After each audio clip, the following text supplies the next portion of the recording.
네, 오늘 집회에는 야3당의 지도부 모두가 참석했습니다. 야권의 대권 주자들도 서울 또는 지방의 집회를 찾아서 시민들과 함께 촛불을 들었는데요. 네, 이번엔 정치부 취재기자 연결해 자세한 내용 알아보겠습니다. 팽재용 기자. 네, 오늘도 야당 지도부들과 야권 대선 주자들이 거리 집회에 참석하고 있습니다. 박근혜 대통령을 향한 강경 발언들이 계속해서 쏟아지고 있습니다. 오늘 오후 서울시청 광장 집회에 참석한 추미애 더불어민주당 대표는 대통령을 1분 1초도 인정할 수 없으니 즉각 하야하라는 것이 국민의 뜻이다라며 대통령이 오히려 국정을 망치고 있다고 말했습니다.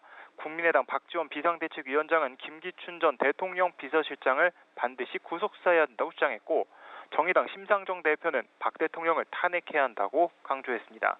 박원순 서울시장과 국민의당 안철수 전 대표 등 야권의 대선 주자들은 서울에서 진행되는 촛불 집회에 참석하고 있습니다. 민주당 문재인 전 대표는 부산 시국대회, 안희정 충남도지사는 충남도당이 개최하는 시국토론회, 김부겸 의원은 대구 촛불 집회에 참석한 것으로 알려졌습니다. 자, 이번에는 청와대 상황을 좀 알아보겠습니다. 청와대 참모진들 늦은 시간까지 촛불 민심을 지켜보고 있다고요. 네, 그렇습니다. 청와대는 3주 주말 연속 사실상 비상근무 체제를 이어가며 촛불 민심의 흐름을 예의주시하고 있습니다. 수석 비서관들은 아침 일찍 출근해 지금까지 계속해서 자리를 지키고 있는데요. 참모들은 지난 12일 집회 때와 마찬가지로 오늘 밤까지 비상 대기하면서 집회 진행 상황을 챙길 예정입니다. 특히 청와대는 일부 시위대가 청와대 인근까지 행진에 시도하고 있다는 소식을 눈여겨보고 있는데요.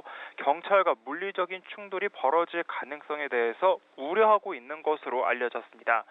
박 대통령은 지난 12일 집회 때와 마찬가지로 오늘도 집회 관련 내용을 계속 보고받으면서 상황을 챙긴 것으로 전해졌습니다. 이 청와대 관계자는 국민의 목소리를 엄중하게 인식하면서 집회 상황을 지켜보고 있다, 이렇게 말했습니다. 이런 가운데 청와대는 내부적으로 내일 있을 최순실 씨 등에 대한 검찰 기소를 주목하고 있습니다.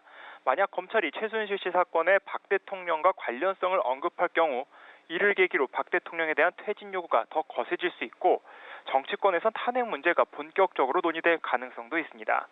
일각에선 박 대통령이 검찰 공소장 내용을 보고 변호사를 통해 대응에 나설 수 있다는 관측도 제기됩니다. 지금까지 연합뉴스TV 팽재용입니다.